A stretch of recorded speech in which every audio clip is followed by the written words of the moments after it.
விடுதலை சிறுத்தைகள் கட்சியில் இருந்து இடைநீக்கம் செய்யப்பட்டது குறித்து ஆதவ் அர்ஜுனா கருத்து தெரிவித்திருக்கிறார். இதுகுறித்த விவரங்களை செய்தியாளர் வினேஷ் சரவணன் வழங்க கேட்கலாம். வினேஷ், வணக்கம். மேலும் விவரங்களை சொல்லுங்க. விடுதலை சிறுத்தைகள் கட்சியின் துணை பொதுச்செயலர் உட்பட அனைத்து பொறுப்புகளில் இருந்தும் 6 மாத காலம் இடைநீக்கம் செய்யப்பட்ட ஆதவ் அர்ஜுனா தற்பொழுது அவர் தரப்பிலிருந்து ஒரு விளக்கத்தை அளித்திருக்கிறார். 1000 கைகள் மறைத்தாலும் அதிகாரத்தை அடைவோம் என்று தொடங்கியிருக்கக்கூடிய இந்த அறிக்கையில எழுச்சி தமிழர், அதாவது விடுதலை சிறுத்தைகள் கட்சியினுடைய தலைவர் தொல் திருமாவளவன் எந்த முழக்கத்தோடு இந்த கட்சியை கட்டமைத்தாரோ அந்த அதிகாரத்தை ஒடுக்கப்பட்ட மக்கள் அடைய வேண்டும் என்ற உயர்ந்த நோக்குடனே விடுதலை சிறுத்தைகள் கட்சியுடன் எனது பயணத்தை கடந்த ஜனவரி மாதம் ஆரம்பித்தேன் என கூறியிருக்கிறார். எனக்கு அளிக்கப்பட்ட பொறுப்பினை உணர்ந்து கொள்கை உறுதிப்பாட்டுடன் கட்சியை அடுத்த கட்டத்திற்கு வளர்த்திருக்கும் பணியை நான் முழுமையாக மேற்கொண்டேன். கட்சியினுடைய பிரச்சார வியூகத்தையும் கொள்கை வழியிலேயே கட்டமைத்தேன். நான் கட்சியில் என்ன பணி செய்தேன் என்பதை அடிமட்ட தொண்டர்களாய் களமாடும் தோழர்கள் நன்கு அறிந்திருப்பார்கள் என்ற நம்பிக்கை எனக்கு இருக்கிறது. அந்த தொண்டர்களின் குரலாக நான் எப்போதும் இருப்பேன் என இந்த அறிக்கையில் கூறியிருக்கிறார்.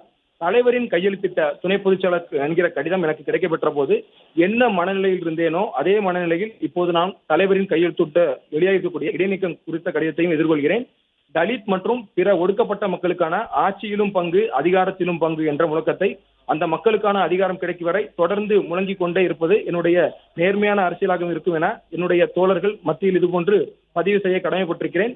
குறிப்பாக ஒடுக்கப்பட்ட மக்களுக்கு அதிகாரம் கிடைத்துவிடக் கூடாது என்ற நினைக்கும் மனநிலைதான் மன்னர் பரம்பரைக்கான மனநிலை என்பதை அழுத்தமாக மீண்டும் பதிவு செய்ய விரும்புகிறேன் என இந்த அறிக்கையில் கூறியிருக்கிறார்.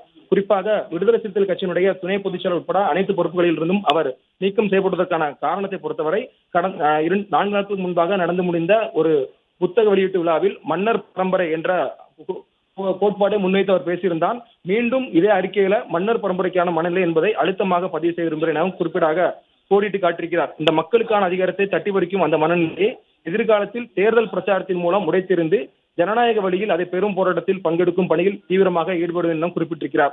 கருத்தியல் பேசிக்கொண்டு ஊழலை உருவாக்கும் போலி கருத்தியல்வாதிகளை மக்கள் மத்தியில் அடையாளப்படுத்தி காட்டுவோம். மத பெரும்பான்மைவாதம், சாதி ஆதிக்கம், பெண் அடிமைத்தனம், சிறுபான்மையினருக்கு எதிரான அச்சுறுத்தல், எளிய மக்களுக்கு எதிரான ஆதிக்க மனநிலை என தொடர்ந்து இந்த சமூகத்தில் நடந்து வரக்கூடிய அநீதிகளுக்கு எதிரான என்னுடைய குரல் சமரசம் இல்லாமல் ஒலித்துக் கொண்டே இருக்கும் என இந்த அறிக்கையில அவர் சுட்டிக்காட்டியிருக்கிறார்.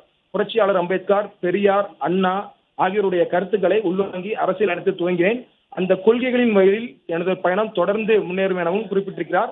புரட்சியாளர் அம்பேத்கர் சுட்டிக்காட்டியது போல் சிந்திப்பதற்கான சுதந்திரமே உண்மையான சுதந்திரம் என்பதில் உறுதியான நம்பிக்கை கொண்டு புதிய ஜனநாயகத்தை உருவாக்குவோம். எனது சிறுவயதிலிருந்து ஏமாற்றம், தோல்விகள், இழப்புகள் என காலம் தந்த நெருக்கடிகளை என்னை உத்வேகத்துடன் பயணிக்க செய்தன.